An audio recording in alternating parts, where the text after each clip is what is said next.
This is the house on Bond Street that Darren and Darlie owned right before they bought the Eagle Drive house. They were running TestNet computer out of this house, and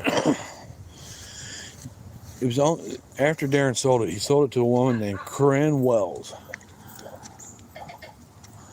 Corrine Wells, and he came back over here and he was messing around with the screens. He was trying to see if the screens are cut over here. Place in the back.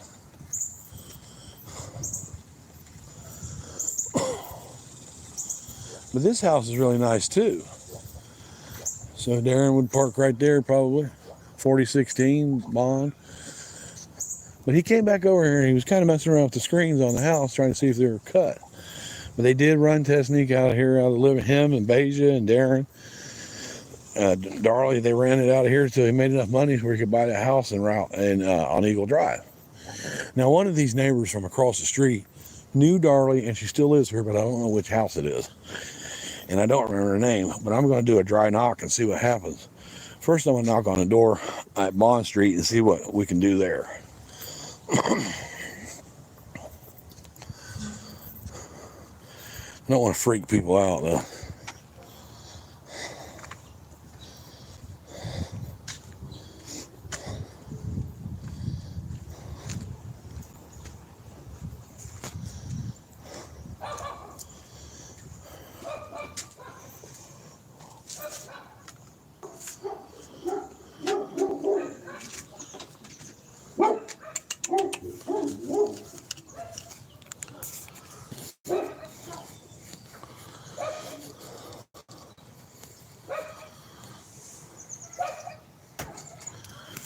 Hello.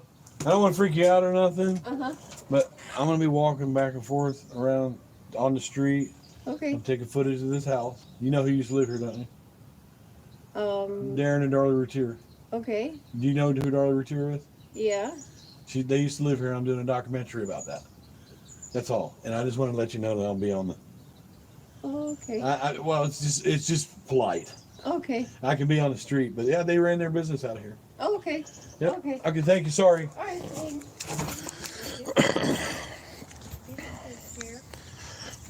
He didn't know they lived there. She knew who they were.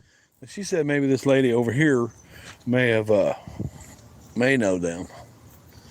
That lady was like, okay. But the only way that you get any information is you dry knock it. I talked to that lady that's across the street over there for a good 45 minutes, and she knew the case. Everybody that I've talked to in Rowlett, at the bank, at the hotel, at restaurants, Rowlett knows she's guilty. Don't play that shit.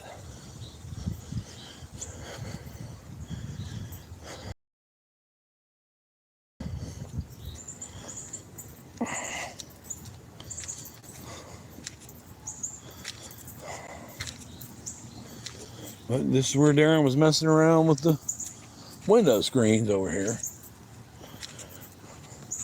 Now, I could very well not have knocked on the door, but I don't want people to wonder what the hell I'm doing with the camera out here.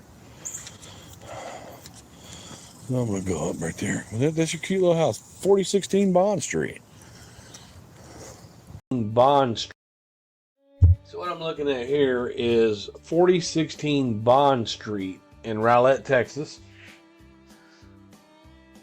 This is the house that Darlie and Darren had up until 1992-ish, when they had the home at 5801 Eagle Drive built.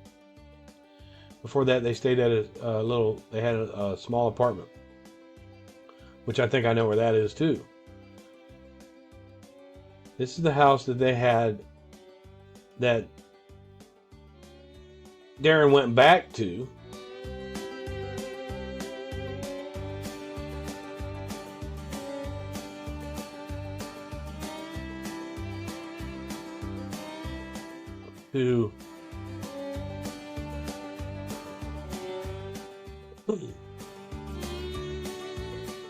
Look at the screens, and I forget the lady's name. I think her name was Corrine Wells that lived in that house. I'm going to check that out here in just a minute to be sure that I'm correct.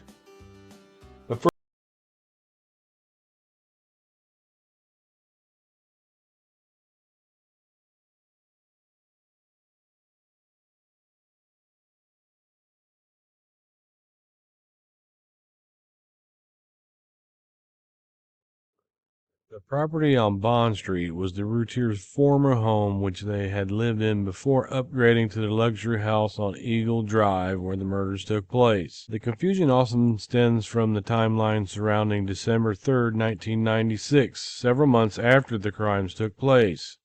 On that day, Corrine Wells found Darren Routier standing outside on her property, peeking through the windows of her house on Bond Street. Wells confronted Darren, who explained that it was his old house. She then invited him inside, which is when their pivotal conversation occurred. It was during this specific kitchen table chat at Wells' home that Darren allegedly told her that if Darlie wanted to run out and plant that bloody sock down the alleyway, it would only take her 27 seconds to do it. While Darren initially denied making the statement, the prosecution used the official logs of his interaction with Corrine Wells to break down his narrative on the witness stand. People may ask why Corrine Wells did not testify. It's simple. It's very simple. She didn't testify because Darren fully admitted to making those statements on the witness stand, making her physical testimony unnecessary. In criminal trials, a witness is typically called to the stand for two primary reasons: to introduce new evidence or to prove a fact that is actively being disputed. Prosecution bypassed calling Wells based on deliberate legal strategy. So Corrine Wells comes out of her home in December 1996, about 5:20, December 3rd. And Darren is actively looking in her window, so she goes out to confront him. And she makes very good note of this conversation. So when Davis gets him on the stand, he confronts Darren, Davis, didn't you also tell Corrine Wells during that conversation that the intruder was actually on top of Darlie and that he intended to rape her? Darren, I don't recall saying it exactly like that. Davis, but you did tell her that, didn't you? Darren, yes. Tell her. Davis, and did you tell her that if your wife wanted to run that out there and plant that sock down the alley, it would only take her 27 seconds? Darren, no, sir, I didn't say that. Darren initially denied the phrasing and prompting Davis to pivot back to the interview logs. Davis, well, didn't you talk about the timing of it and tell her it would take 27 seconds? We were talking about what the police were saying. So by admitting the tube sock came from inside the house, Darren inadvertently proved that an outside intruder would have had to enter the home, steal a sock, and use it, and then discard it down the alley. Bringing up the 27 seconds calculation proved to the jury that Darren and his family have been actively calculating how quickly calling 911. The claim that the intruder intended to rape Darlie had never been given to the initial responding Rowlett police officers, demonstrating the family story was evolving over time.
6,000.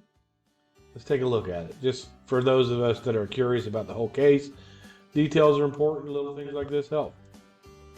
Now the house sits on a cul-de-sac as well off onto half a cul-de-sac off onto David Street in Rowlett.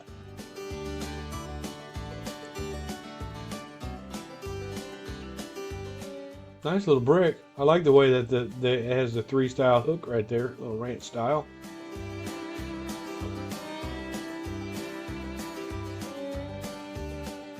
Nice fireplace there in the living room.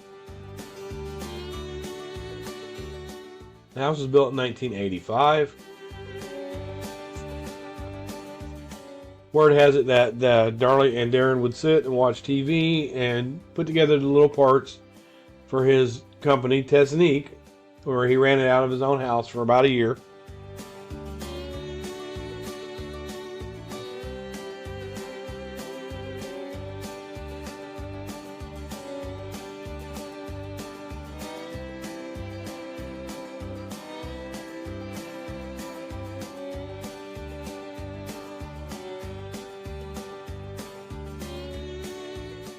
Nice little country kitchen there. Small, but just enough.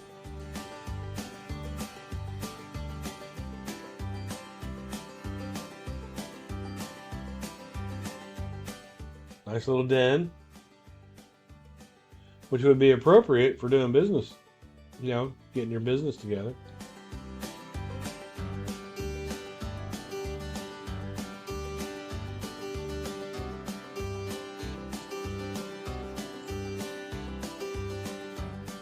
That's the same kind of shower that they had on Eagle Drive. Like a walk-in, a see-through thing.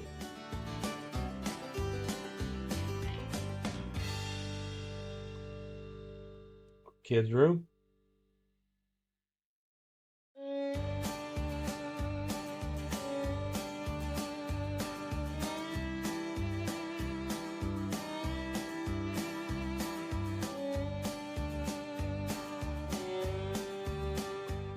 Uh-oh, there's the freaking utility room. Let's take a look.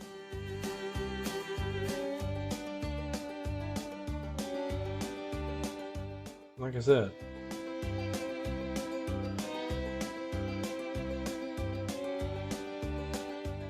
Nice little back area, the den right there. On a cul-de-sac just the same as Eagle, but the opposite direction. Now when they lived there, they came from a small apartment, which I think I know where that is too. I'll put it out there in just a minute. So this house is worth $286 now, which I think it should be worth more than that actually, because it looks better than a $286.